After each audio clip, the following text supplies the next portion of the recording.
সারা দেশের অহিংস গণঅভ্যুত্থান বাংলাদেশের সংগঠক পুঁজির জন্য আবেদনকারীদের জন্য বিশেষ বার্তা।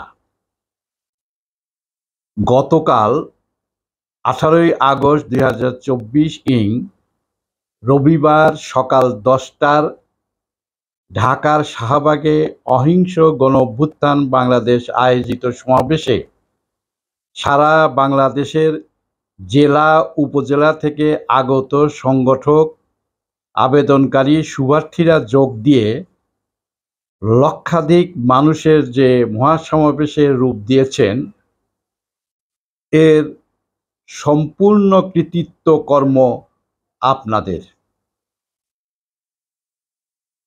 তৃণমূল পর্যায়ের পুঁজিশূন্য গণমানুষের পুঁজি পাবার নাগরিক অধিকার আদায় জনগণের ভ্যাট ট্যাক্সের অর্থ লুটপাট করে বিদেশে পাচার এবং দেশের মাঝে পুঞ্জীভূত অবৈধ অর্থ উদ্ধার করে যাদের অর্থ সেই সকল গণমানুষকে বিনা সুদে বিনা জামানতে সহজ কিস্তিতে পরিশোধযোগ্য ঋণ হিসাবে পুঁজি দেবার লক্ষ্যে অবৈধ অর্থ উদ্ধার ও গণমুখী বিনিয়োগ জাতীয় সংস্থা গঠনের দাবিতে অন্তর্বর্তীকালীন সরকারের প্রধান অধ্যাপক ডক্টর ইউনূস সাহেবের নিকট আইনের রূপরেখা প্রদান করার এ মহাসমাবেশে ও মিছিলে যোগ দিয়ে আপনারা যে ইতিহাস সৃষ্টি করেছেন, সেই ঐতিহাসিক কর্মটি পুরো জাতি শ্রদ্ধাভরে স্মরণ করবে। আমরাও কৃতজ্ঞতা প্রকাশ করছি।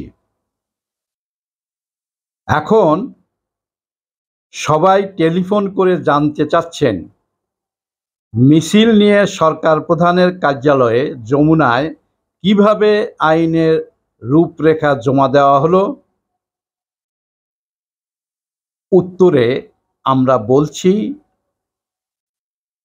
যারা সমাবেশে উপস্থিত ছিলেন এবং মিছিলে অংশ নিয়ে আমাদের সাথে গিয়েছিলেন, তাদের মধ্য থেকে আমার অর্থাৎ বীর মুক্তিযোদ্ধা আবুল বাশার মুখপাত্র অহিংস গণঅভ্যুত্থান বাংলাদেশের নেতৃত্বে 5 সদস্য বিশিষ্ট প্রতিনিধি দল আমরা বিকাল 6টা পর্যন্ত প্রধান উপদেষ্টা অধ্যাপক ডক্টর ইউনূস সাহেবের কার্যালয়ে অপেক্ষার পর আমাদের প্রস্তুতকৃত 5 পাতার একটি আইনের রূপরেখা প্রস্তাবিত আইনটি অধ্যাদেশের মাধ্যমে 30শে সেপ্টেম্বর 2023 তারিখের মধ্যে প্রণয়নের অনুরোধ জানিয়ে কার্যালয়ের বিধি অনুসরণে জমা দেয়া হয়েছে। তাদের পক্ষ থেকে আইনের প্রতি সহমত পোষণ করে বলা হয়েছে, আইনি প্রক্রিয়াটি সম্পন্ন করতে কিছুটা সময় লাগবে। সেই সাথে তাদের পক্ষ থেকে আইন পাশ করার বিষয়ে আমাদের কিছু পরামর্শ দেওয়া হয়েছে। সেটি হলো, আইনের প্রতি বেশি বেশি মানুষের জনমত গঠন। 2, বিভিন্ন মিডিয়ায় বেশি বেশি করে দুর্নীতির বিরুদ্ধে বিশেষ আইন প্রণয়নের বিষয়ের খবরটি ব্যাপক প্রচারে নিয়ে আসা। 3, ব্যাপক সংখ্যক জন উপস্থিতিতে পরবর্তী সমাবেশ করা। 4, জনগণের ইচ্ছার প্রতিফলন ঘটানো। এর ফলে আইন পাশ করার বিষয়টি আপনাতেই সম্পন্ন হয়ে যাবে বলে তারা অভিমত পোষণ করেছেন। এখন আমাদের করণীয় কি? জনমত গঠনে সংগঠকেরা গ্রামে গ্রামে গণ্যমান্য সৎ ব্যক্তিত্বের নিয়ে 21 সদস্য বিশিষ্ট অহিংস নাগরিক কমিটি গঠন করবেন। 2.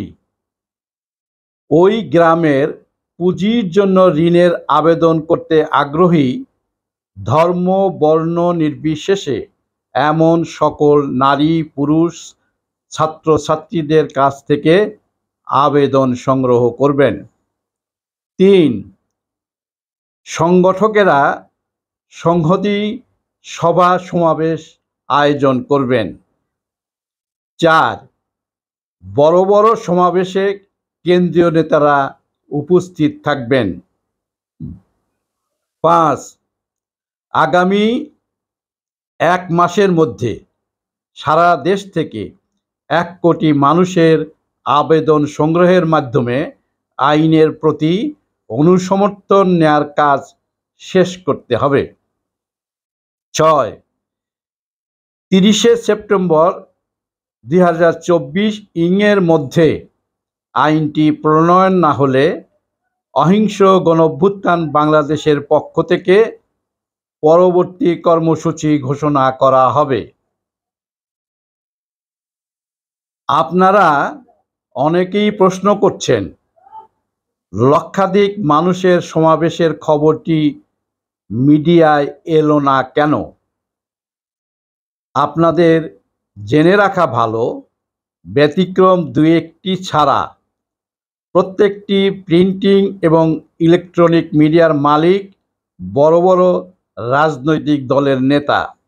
এদের অধিকাংশই অবৈধ অর্থের মালিক।